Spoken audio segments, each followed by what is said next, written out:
Om Shruti Smriti Purananam Alayam Karunalayam Namami Bhagavat Padam Shankaram Lokashankaram Shankaram Shankaracharyam Keshavam Badarayanam Sutra Bhashya Kritau Vande Bhagavantau Punah Punah Ishvaro Gururatmeti Murti Bheda Vibhagine Vyomavat Vyapta Dehaya Dakshina Murtaye Namaha Sadashiva Samarambham Shankaracharya Madhyamam Asmadacharya Paryantam Vande Guru Paramparam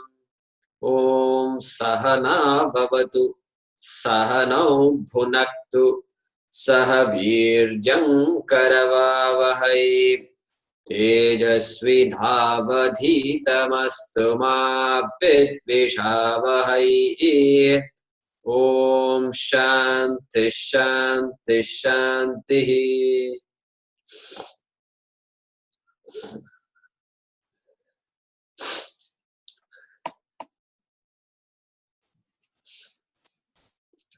So I have not explained the shlokas to you yet. Have you? Have I?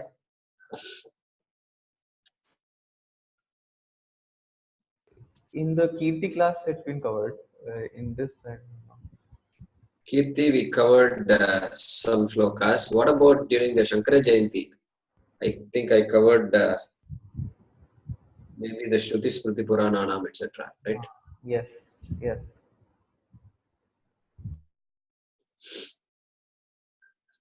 Okay.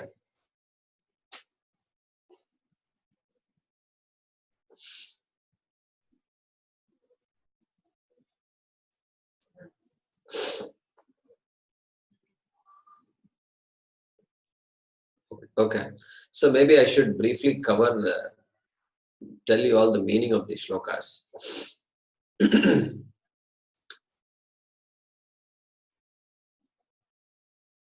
So initially we start with Shruti Smriti Purananam.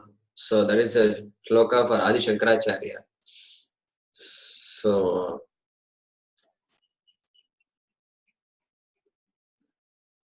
Shankaram Namami. Shankaram Loka Shankaram Namami. So Shankara is looked upon as a repository of Shruti and Smriti and Puranas. So because of his such a central role in our tradition, so Shruti means all the Upanishads, primarily, not so much the Karma Kanda, but the Jnana Kanda. Then Smriti, so that in Bhagavad Gita onwards, Brahma Sutra onwards, all that is Smriti. So he has not only commented on this, but he's also written his own texts, and they're all Smriti. And what he writes are so important because he unlocks the Upanishads for us. Somebody has to open the Upanishad, otherwise we can't follow it. So that's why Brahma Sutra and all very cryptic, and so we need to study Shankaracharya. And sometimes in order to understand what he means by a particular word, we study Anandagiri Tika, Gopala Yatindra Tika, like this. Commentaries are there. So Shankaracharya, central role for us. Shruti Smriti Purananam Alayam, and then Karunalayam. Karuna. Suddenly he introduces the word Karuna here. So it tells us that so much work was done 1,300, 400 years ago, according to one timing, and then 2,500 years ago, according to another historical evidence being presented these days. So if you go to the Kanchi Mutt in Govindapuram, there they've put the names and pictures, not pictures maybe, names and drawings of all the acharyas from 2500 years ago. So they are able to trace to Adi Shankara to 2500 years ago. So Alayam, Karunalayam, because those days to write all these things, any day writing so much is a difficult thing. Then those days not only he wrote it, but without your iPads and laptops and all this modern zipping laptops, nothing, all cloud and all that. These days we use so many techniques. So palm leaves, painfully with a lot of effort, dried, prepared and all that, and copies of it. Each copy had to be almost like written original.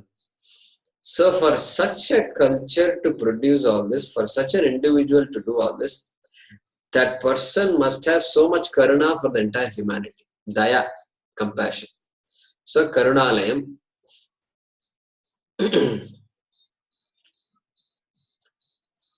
So Bhagavat Padam Namami. So I salute the feet. Shankara's feet are Ishvara.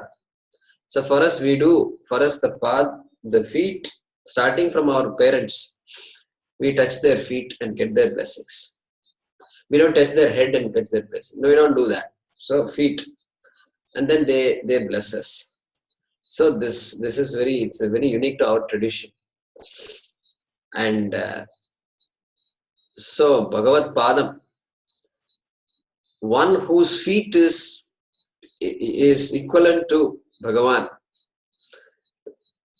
one who is respectful, worshipful.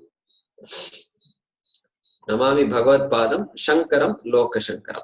Loka Shankaram, Karunalayam, they go together. One who is a blessing to humanity. So I salute the Shankaracharya, who is a repository of Shruti, Smriti and Puranas,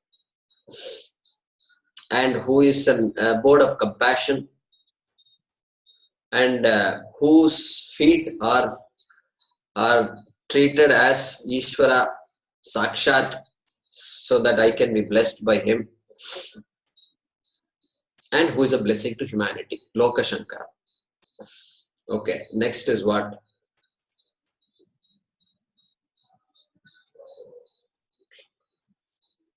Shankaram Shankaracharya, Keshavam Badarayana, correct? So here both Vyasa and Shankara are worshipped, praised, and says Shankara, I consider Shankaracharya to be Shankara. So an avatar of Shiva, Sham Karoti iti Shankara. So one who blesses is called Shankara. Sham means Mangalam, Mangalakarta. I worship this Mangalakarta. Badarayana means Vyasa. I consider Vyasa to be equal to Keshava, namely Narayana, Vishnu. And I salute both of them because they are Sutra Bhashya Kritau, dual. In Sanskrit, dual. So they Sutrakarta, Bhashyakarta.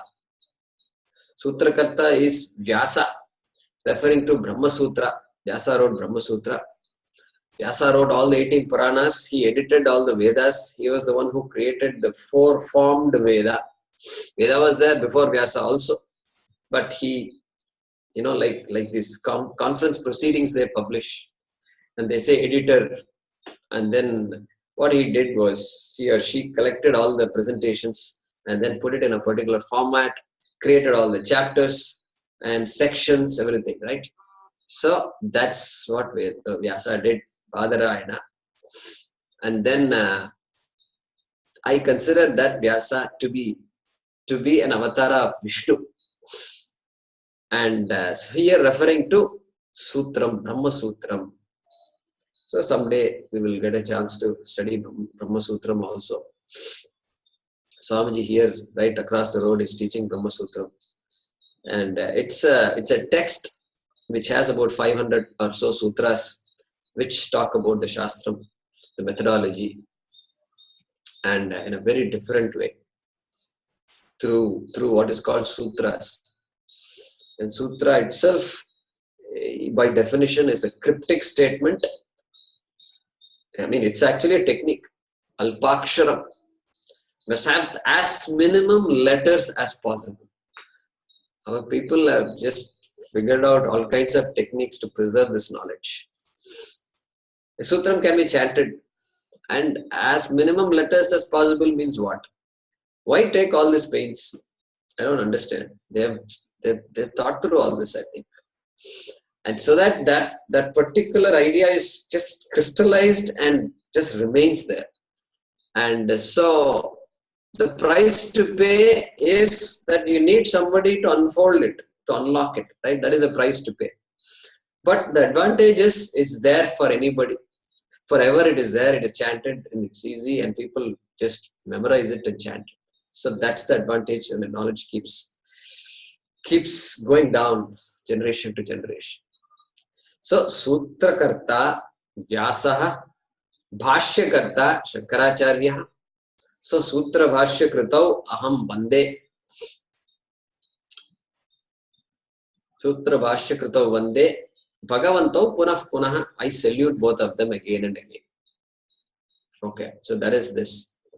Shankaram Shankaracharyam Keshavam Badarayana. Then what? Ishvaro Guru Atmeti. So someday I'll talk about Dakshinamurti as a form of Shiva, as a role Shiva plays, who becomes important for the person who is studying Brahma Vidya, studying Vedanta, studying the Upanishads. And so here Dakshinamurti's teaching is emphasized, and through the teaching Dakshinamurti is worshipped. Dakshinamurti teaches. If you look at Dakshinamurti, the other day I showed in the Kirti class. So very popular in the southern part of India, and so he's seated, with a fire in the Dhamaro in the right hand, with fire in the left hand, and of course Ganga is flowing out from the head, and matted hair tied with a bandana band. They say modern and punk and all that. So Shivaji Maharaj must have been the modern first guy who came with all this hair and long hair. So very beautiful here. Now that you all know what Panchabhutas are, so this Murti is a very significant Murti for us. And I think now that I'm talking, I think it's fair for me to share that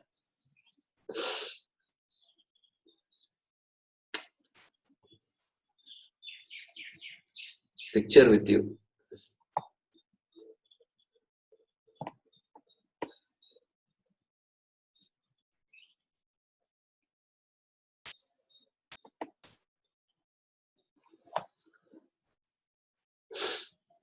So there it is.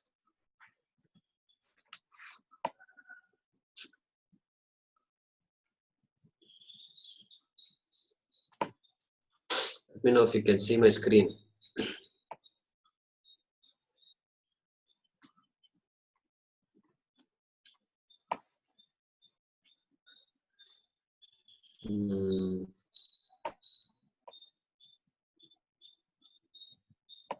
Okay, you all can see my screen now.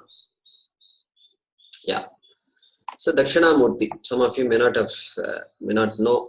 So I want to show you this. This is Shiva, basically, as you can recognize very well. And I think I was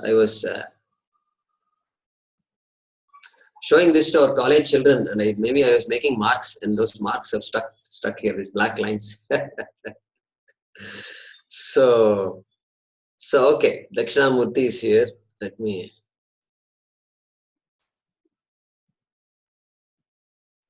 Okay. So, one of the first things you see is Dakshinamurti looks young. You know, it's Gurur Yuva. So, another shloka is there which we have not chanted. So, Chitram Vatataror Mule, and it says, Chitram Vatataror Mule. Hey, look, in this Vatavriksha, there is a tree here, and under the root of the tree is sitting this man, and it's Chitram. It's amazing. Chitram here means it's very interesting to see this. It seems Chitram Vatataror Mule, Vriddha Shishya Gurur Yuva. All the Shishyas, these are all students, Shishyas, they're all old people, Vriddhaha, Shishyaha Vriddhaha, and the teacher is so young. Gurur Yuva. Yuva. Teacher is so young, it seems. That is the beauty of this. Vriddha Shishya Gurur Yuva. Gurostu Maunam Vyakhyanam Shishyastu Chinna Samshaya. So, it seems the teacher is not even talking.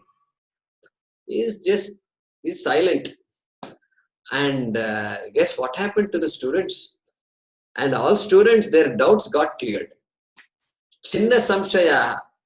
Doubts got cleared means what? It is like, they say, in movies they show all this, somebody throws the stone and then this guy aims and then shoots the stone and the stone just breaks into pieces, smithereens, and you can't even find out a single piece of the stone.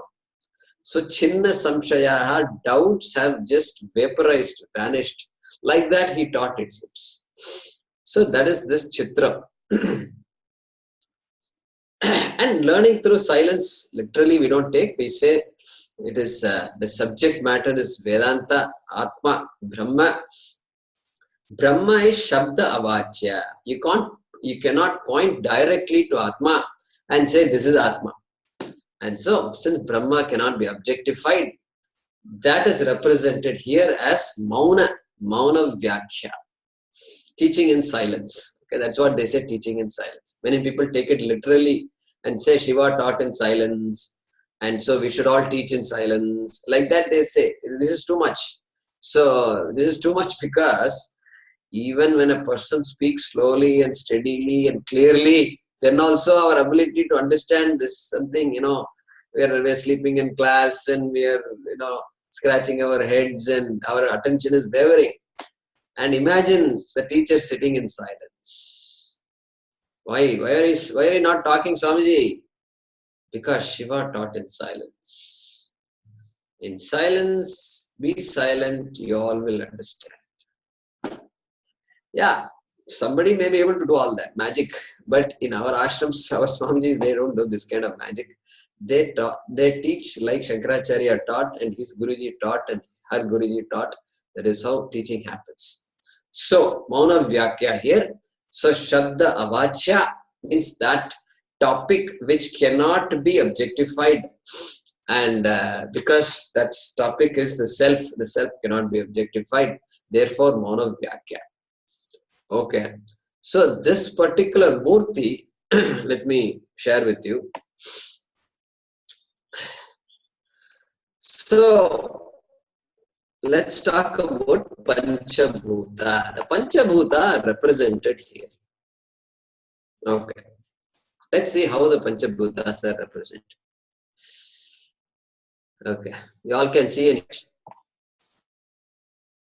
Yeah? Can you all see and hear? Okay, good. So, Akashaha, right? Tataha Akashas Sambhutaha, Akashad Vayuhu, Vayoragnihi, Agnerapaha, Adbhyaf Prithvi. Okay. Akashaha. Akashaha is represented by this drum. Drum, space. There is space in this drum, and space represents the Akasha Tattvam. Akasha Tattvam. Space. So this is a great exercise. You tell children Give them some exercise. Small children that too. Children who are 3 years, 4 years old, who are all jumping up and down. You tell them, draw some things. Apple, then they will draw apple. Draw a car, then they will draw a car.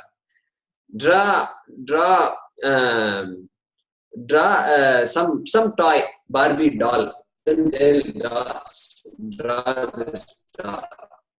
So like this, draw a house. They will draw. Draw love. Draw love means what? How do you draw an abstract thing? And they will draw love. Immediately they will draw. They will show a heart and say love.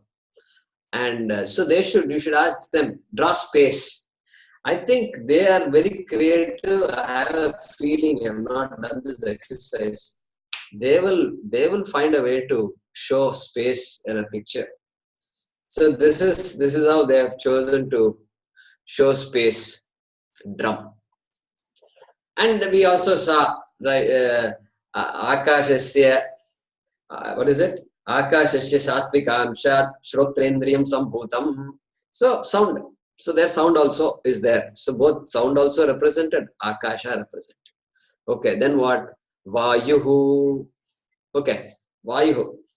So in this picture it's not clear, but in our ashrams and in many other Dakshinamurtis, what you will have is, you will find this hair in the back, it is tied with a bandana. It's tied with a band.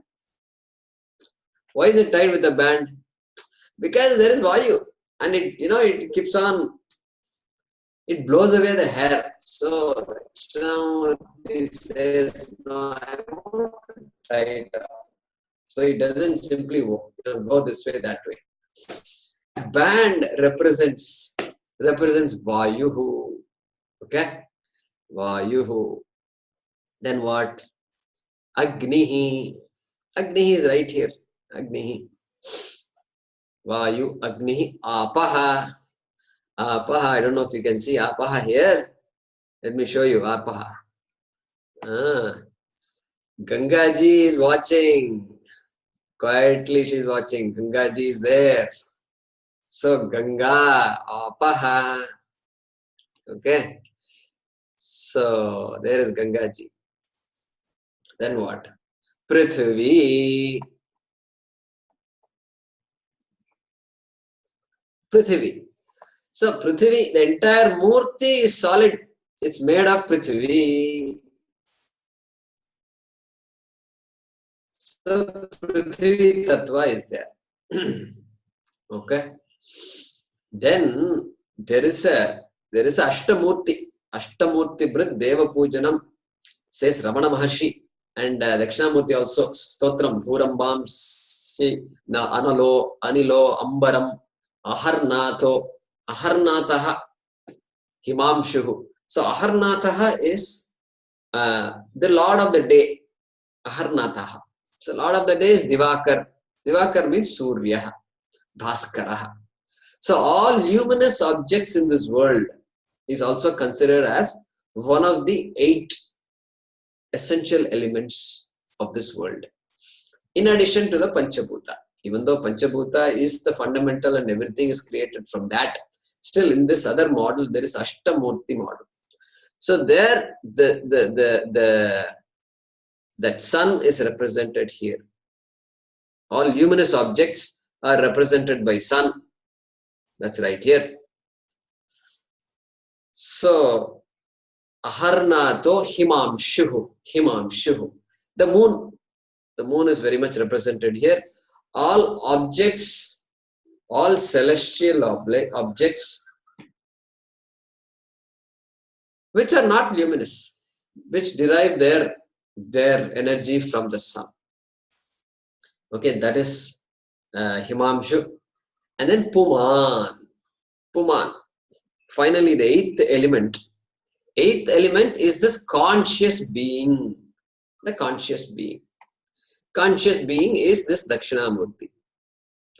Conscious being, and all the jivas here, conscious beings, all the students are all the rishis who are learning the Atma Tattva from Dakshinamurti, from Shiva, all conscious beings.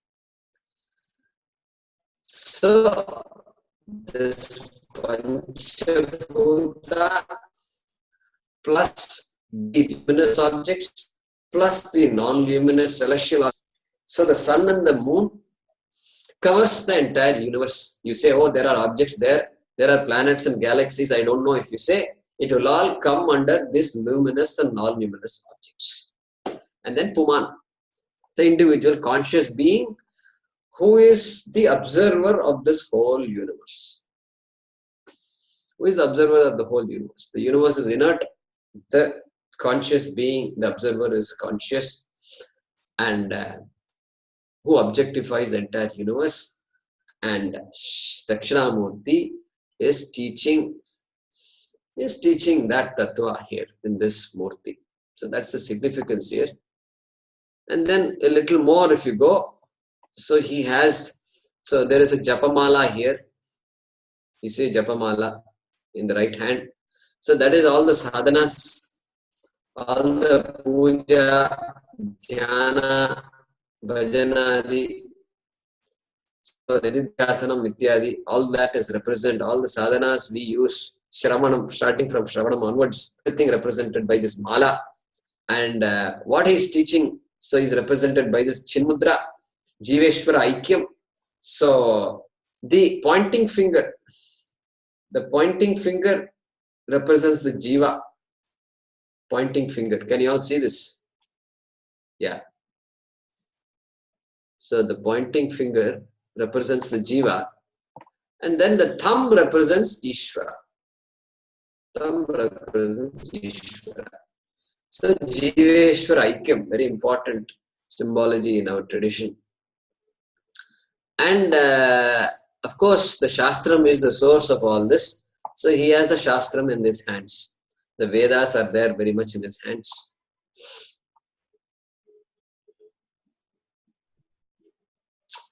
And then I mentioned the other day, not in this class, I think, in the Kirti class. So there is this, you always find this, somebody, a small person, the small body, but a person who has a snake in his hand, and what is all this? Has a snake in the hand. And here, this represents this ahankara. This represents each human being has ahankara. And the ahankara can either make me or break me. Correct? It can make me or break me. It can help me, or the ahankara can just destroy me completely. Through arrogance and aggression and egotism, whatever you want to say, I just get carried away and I am unstoppable and I get destroyed in the process. So this person here under the feet of Shiva is called apasmaraha. Apasmaraha, which refers to that ahankara in the person.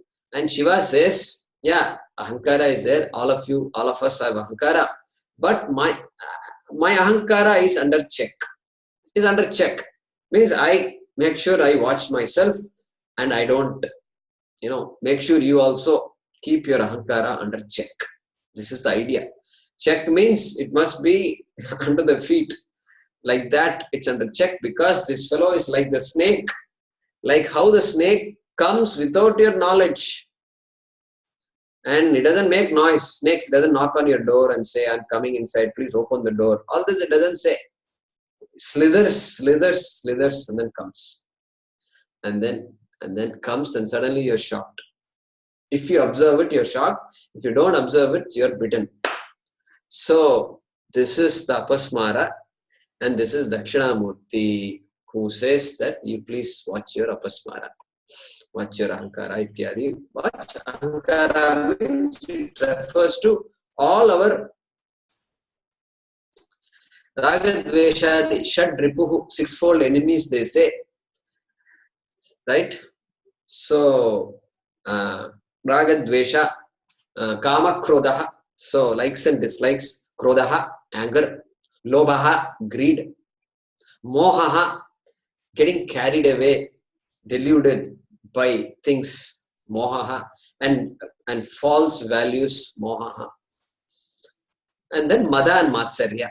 Mada is some kind of aggression. Matsarya, jealousy. So these are the Shad Rupus which are represented by this Apasmara. Okay.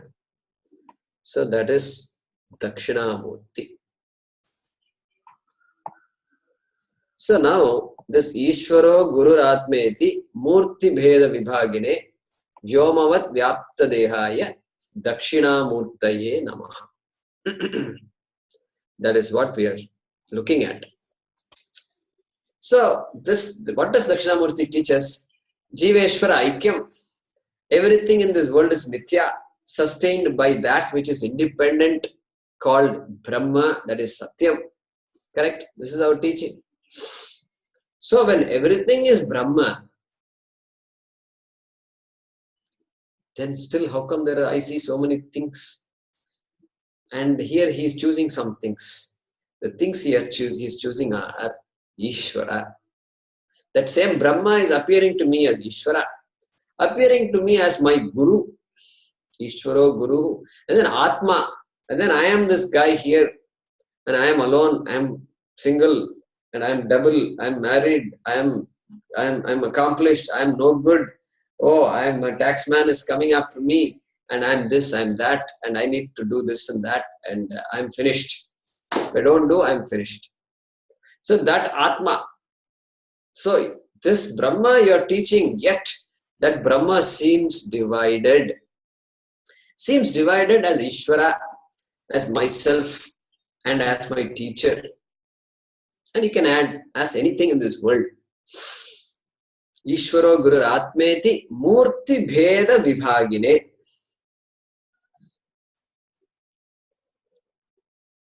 In this way, Murti here doesn't refer to Dakshinamurti, it refers to the form. Three forms like Ishvara, Guru, and Atma. Like that, it is divided. Like what? Like Vyoma-vat. Vyoma here means space. So Vyoma-vat means space, like space. Like space appears divided. Nobody can divide space, yet space is there. There is space in the room.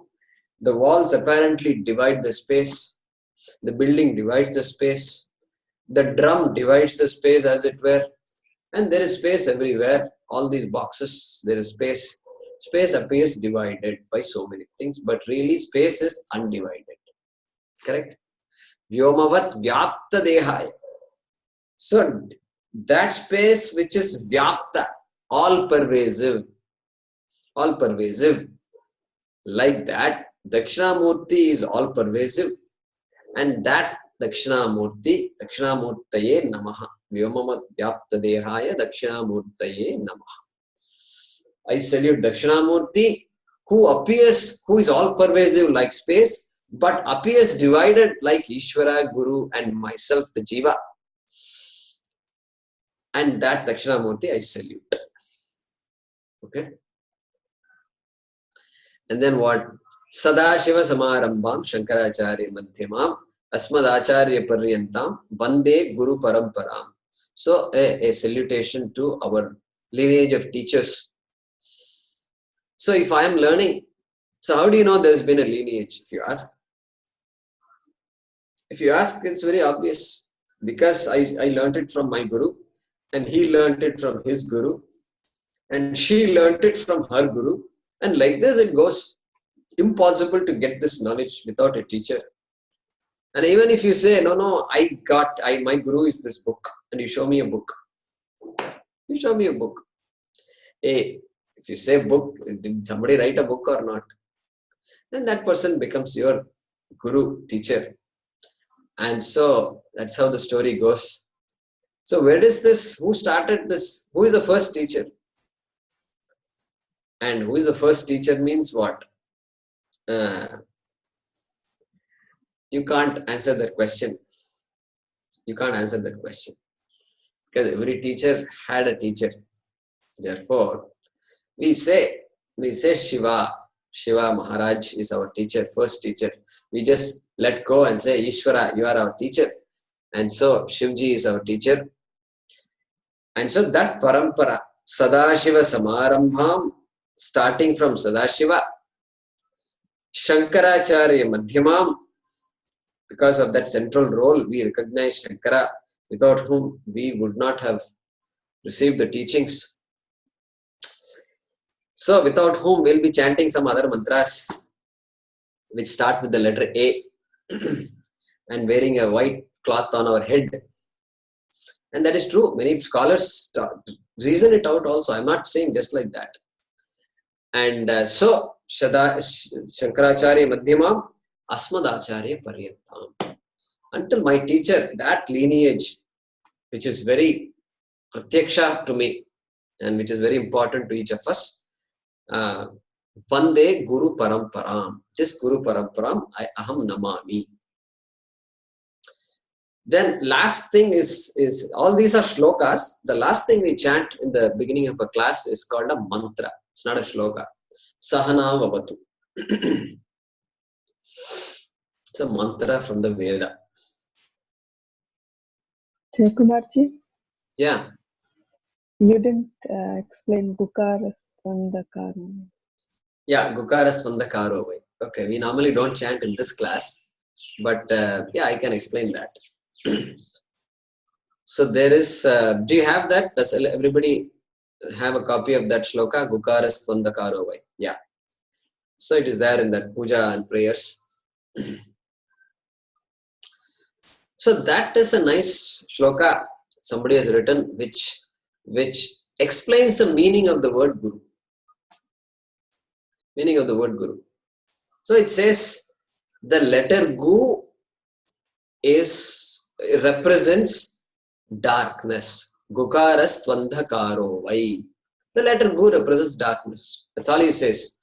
And then Rukarastan nivartakaha. The letter Ru represents the removal of that darkness. And now you have to interpret what this means. Then he says, Andhakara nirodhitvat gururutyabhidiyate. Because the Guru removes that darkness, he is called or she is called Guru. That's what it says. So now, darkness here refers to the darkness in the mind. We're not worried about physical darkness here, obviously. So this darkness of ignorance of not just anything, but Mula Vidya, ignorance of the self. That is what matters finally. And so Atma Avidya, Brahma Avidya, the one who removes that is called a Guru. Ukarastvandhakaro vai Rukarastan nivartakaraha. Andhakara nirodhitvat gururutyabhidiyate. The Guru is called so because he or she removes this darkness of ignorance. That is literally what the verse says there. Then Sahana Vavatu. It's a very important verse for those who are all studying the Shastra. So beautiful prayer. It's amazing because this is a prayer that is chanted by the teacher and the student. Means the teacher also, you will see what it says here. Sahana Avatu.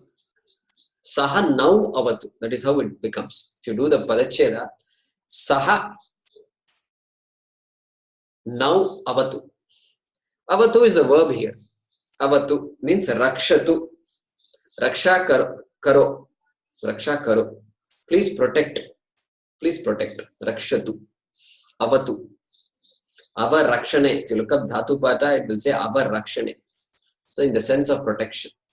Okay. Avatu Rakshatu. Please protect. Who should protect? Saha Avatu. May he protect. Referring to Ishvara. May Ishvara protect. May he protect. May he protect whom? Saha now Avatu. That now and Avatu will join to become Navavatu. Okay, that is called Sandhi in Sanskrit. Now refers to both of us. Saha Avam Avatu. Saha Avam Avatu. Both of us. Both of us means what here? Both of us means the teacher and the student. Teacher, Swamiji, and our student, like that it refers to. Because both of them are in the class. And so, Saha now avatu amazing, because the teacher is also praying, and teacher is praying. Why teacher should pray? Because there are students waiting here, and they're waiting to hear something, and by which something can happen to these students, whether it is mathematics or physics or whatever it is, some subject, कुछ ना कुछ अर्थ का स्फुरण होना चाहिए sir में. So in this head, something should happen after the class. What happened? If they should say, yeah, I learnt. The child also should say, yes, I know. No, they should say something. So therefore, and for that to happen, the teacher, this we are looking at this national educational policy, which the Indian government has sent out. And it's a policy that defines what the vision of the Indian government for the country for the next 5 years. Education means what? What are you going to do? What is your idea of education? What do you want your students to be? This is what they are supposed to say. They are accepting that India has failed in its attempt to achieve the vision set by our people so many decades ago. This they accept. Many government schools, the teaching is regularly irregular. Okay, regularly irregular. That's how bad it is, and thankfully they have accepted all this. I think it's a good start. So therefore, regularly irregular, because teacher is not coming to class. Wonderful government buildings are there, schools are there, remote villages also, you'll be amazed, government buildings are there. I went to some villages and you see big buildings. And some of the students are studying outside the building. Why? Because this building, we don't know when it's going to fall down. And nicely smart people, they are sitting outside. So sometimes it's like that. Sometimes the building is there, teacher is not there. Sometimes the teacher is there, students are not there. Like this, the stories go on. So therefore Saha now, the teacher also needs the prayer, because everything should fall in place. For a good class to happen, you see how many factors are there, and everything should fall in place. Saha viryam karavavahai. May we gain the capacity to study. The student should gain the capacity. The teacher also should gain the capacity to teach. Because teaching is not like any other subject where you can simply follow a recipe and then finish it off. It's not like driving to the market, starting the scooter and then or starting the car and driving to the market. It's not like that. Teaching is a completely different ballgame. And teaching young children even more difficult, because young children are all vibrant, active, and they're all moving around and chatting. They will stand up, they will run around, and this teacher has to take care of all of them. I've seen these classes, my God, and I used to ask myself, can I teach this class? Can I keep this body of excited beings that are popping up like atoms, and these protons and neutrons, they are running all over the place? And how am I going to deal with this? And some teachers are so good with them, and they need that love and affection must be there, and presence of mind must be there. So here, of course, this is being referred to a shastram. In a class where shastram is being taught, saha viryam karavavahai, may we gain the capacity to understand the scriptures. Tejasvi navadhitam astu. Adhitam, the study, the subject, that education we are getting here. We can't even use the word education here. That study, may it be tejasvi, may it be brilliant. May it be brilliant, because why should it not be brilliant? Why should it be any less than that? Why should the student not leave the class saying, I think this is amazing. I learned something and I want to continue to learn. Why should the student not say that? Why should there be anybody other than a teacher who has the capacity to deliver that? And we recognize it need not happen. The teacher can come to class and forget some important things forgotten. Correct? And he's searching for words. What was I doing? Sajeev, can you remind me what we were doing last class?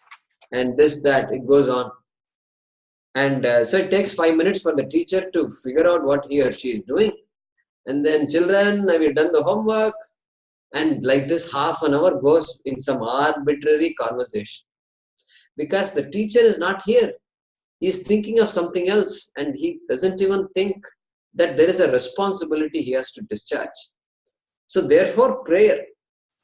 And even for that responsible teacher needs to pray, because things have to come. At the right time, the right examples have to come. And connecting the dots, the teacher must be able to do. All that is important in our teaching. And so, Tejasvi Navadhita Mastu. And then they add another beautiful thing here.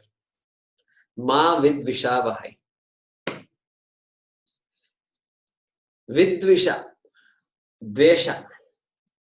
Dvesha. Very important. They have identified this. So, may the student not entertain ill feelings with the teacher. May the teacher not entertain ill feelings about students. How can ill feelings come? So we know, we have studied in school and college, we know how it is. So one teacher, the teacher is always partial to these two boys and girls. Or the teacher is always partial to girls because that fellow has some weakness. And so here is a student that never submits homework. He lets them go. And this person, homework submitted, but some mistakes he has done, he beats her black and blue, or him black and blue. Always, that boy is, I remember in my class, some 1 or 2 people, the teacher always targets him. And no reason for this kind of violence in class. The clash, this beating and all that, has no place in class.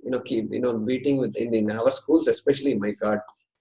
I think these days, they say, I've been asking around, how are the schools these days? Does the teacher bring this scale and all that, ruler? And they say, no, teachers don't do all that. So I think that thankfully that American culture has come to India also, in some schools at least, which is good. I like that. Because this is just pure violence and that cannot be there in classes. So that when can teaching occur? The teacher is first class, great teacher. Students are all very prepared, intelligent, well fed. They're coming, their stomachs are full and they're coming and they're ready. And yet, all these problems are there. The teacher is having these habits. Teacher is putting down this boy all the time. And teacher is putting people down. Oh, you always don't do the homework. You always do this. So sometimes in my Sanskrit class, I have to ask myself, should I tell people that you're not, doing the homework, or should I not tell? And I have all these doubts, conflict, because it is good. I must say it, and sometimes I must not say it also. Both. So putting people down, that's the key here. The teacher's job is to encourage students. Swamiji says, he gives a definition of teaching which I like. Teaching is an activity where the student is driven to a corner from where the student cannot but see the fact, see the truth. Means, you get driven to the corner. We say, he drove me to a corner. I means, he didn't, I was trapped. And so in this case, you drive the student to a corner from which the student cannot but say, yes, I got it. Yes, I got it. That is teaching. Arthaspuranam has to happen. Because communication, so they talk everywhere, they talk about communication skills. In companies, it's a very big thing, communication skills. Talking to people, communication, and making sure, I was telling the college students the other day, making sure communication doesn't mean you simply throw some words out of your mouth and your job is done. It is a job to confirm that the hearer has understood what you have said. And then you have to come back and say, is that what you wanted them to understand? Then I tell them the story of this. You sit in a line. All this, as kids, we used to do this. And one person murmurs something into the ear of the neighbor. And she does that, he does that, she does that, he does that, and comes back. And then this guy comes and tells him. And then the look on his face we should see. If he says like this, that's good. If he says like this, so that's communication. So important. Communication is so important. Two people close to each other. Also, communication doesn't happen sometimes. And it cannot be overemphasized. So much is to be talked about. Swami used to talk volumes on this mantra.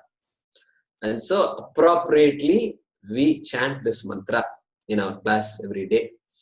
And every ashram, I'm sure they chant this mantra. And teacher getting angry at students and all that. That too, Vedanta teacher, I'm a Vedanta teacher. So I have the right to get angry at everybody. No, Vedanta teacher getting angry is a, what do you call it? Oxymoron. Unlike. And so all these things have to let go. We have to let go all these ideas. And so start with a prayer and to Dakshinamurti and say, we are here to study. Please bless all of us and let my mind be with me. Even though I have so many things to do after class, still during this 1 hour, please make sure that my mind doesn't wander. And let me, if there's a doubt, give me the strength to get that doubt clarified. And so on and so forth. So everything comes under this mantra. So, did I miss anything else in the shlokas? The Om Shanti 3 times, I think that's the significance. Did I explain that in our class sometime? 3 Shantis? I don't remember, I don't recall. Does anybody recall? Yeah, I think you did. We did. Adidaiva, Adibhuta, and Adhyatmika. So the question is this: did I say it in this class or in the Kirti class or some other class? That is the question I'm asking. Some of you know the meaning. I know that. I think in this class. In this class only. Okay. Good.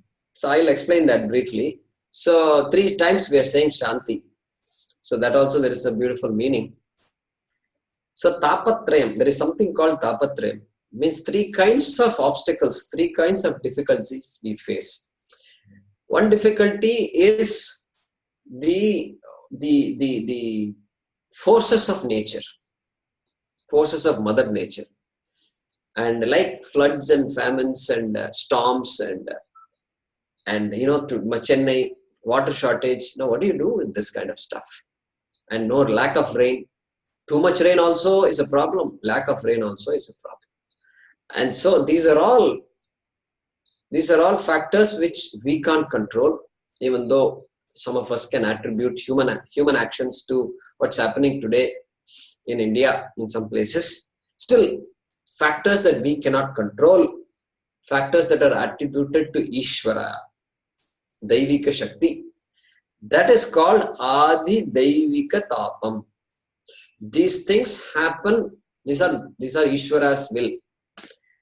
And the first Shanti is meant to neutralize that Adi Daivika Tapam. And so that is called Adi Daivika Shanti. Adi Daivika Mangalam. The force, let these forces be in their own places and let them not disturb me. That is the first Shanti. Second tapa is second type of obstacle is obstacles in my immediate surroundings over which we have some control. Over which we have some control. So you drive on the road and the roads are all potholes and this and that. And we have some control. We are the ones who built these roads. Why doesn't this corporation build these roads? Rebuild it. All these things, we have some control over these things. And the immediate neighborhood, we have some control. So morning I'm practicing some music or something like that. Or there's a class in the morning and somebody is, hitting the nail on the wall at 6:30 in the morning. And we say, we can go there and tell them, hey, wait a minute. Give us an hour, 2 hours. After that, you can do what you want. Because it's disturbing us right now. So some control. Obstacles, some control. That is called Adi Bhautika Tapam. Adi Bhautika. Bhautika. So things in this world over which are immediately visible to us, over which we have some control. There is traffic, too much noise is there. I can close the window so the class can proceed, with less noise. All this is Adi Bhautika Tapam. Therefore, Adi Bhautika Shanti. Second Shanti. Third Shanti refers to the obstacles which occur in my own body and mind. My own body and mind. My own body and so problems are there. Disease is always there. And I sit in class and 10 minutes later, my lower back calls me and say, think about me also. Think about me, because this lower back problem is there, chronic problem. And it is, sometimes it is shooting pain, piercing pain. And so that is there. And then the mind is of course there.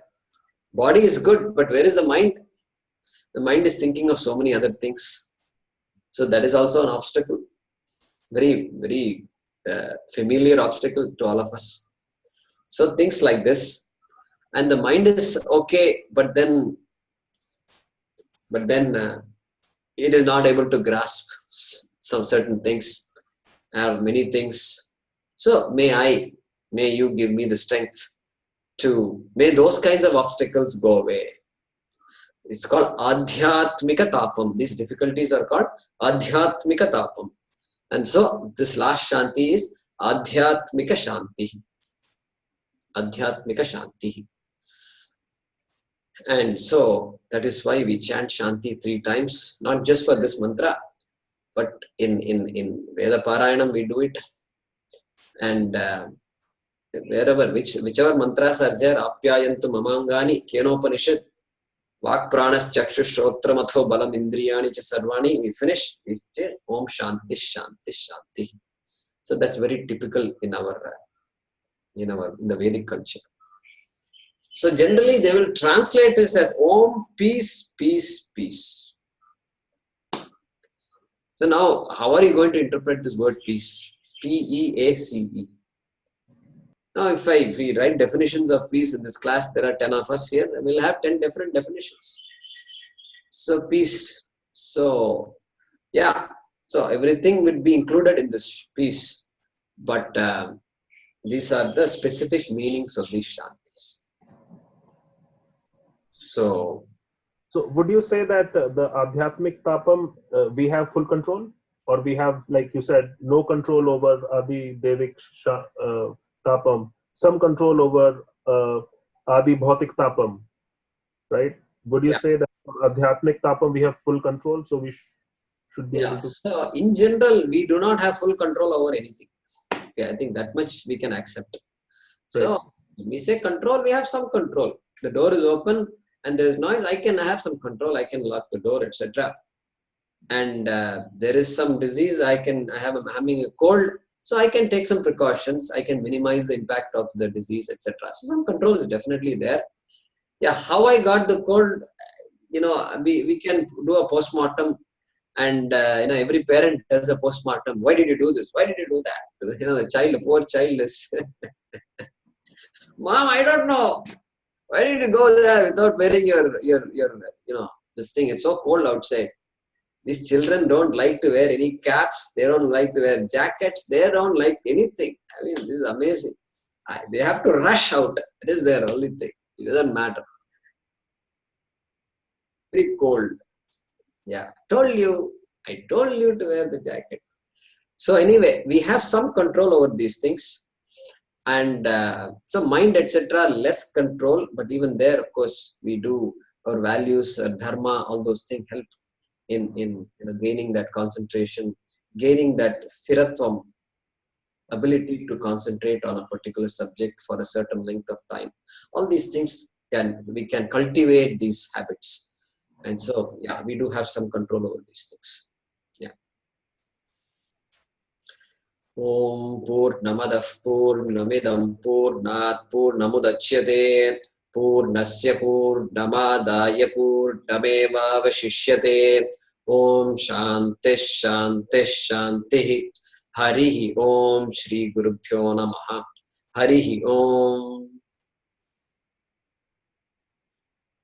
So these shlokas that we chant at the end, that also I should explain sometime. So I did that, I think, last week in the Kirti class. So we will talk about that another time. And Purnamada also, Purnamada Purnamidam is an important shloka, mantra. That also we'll talk about.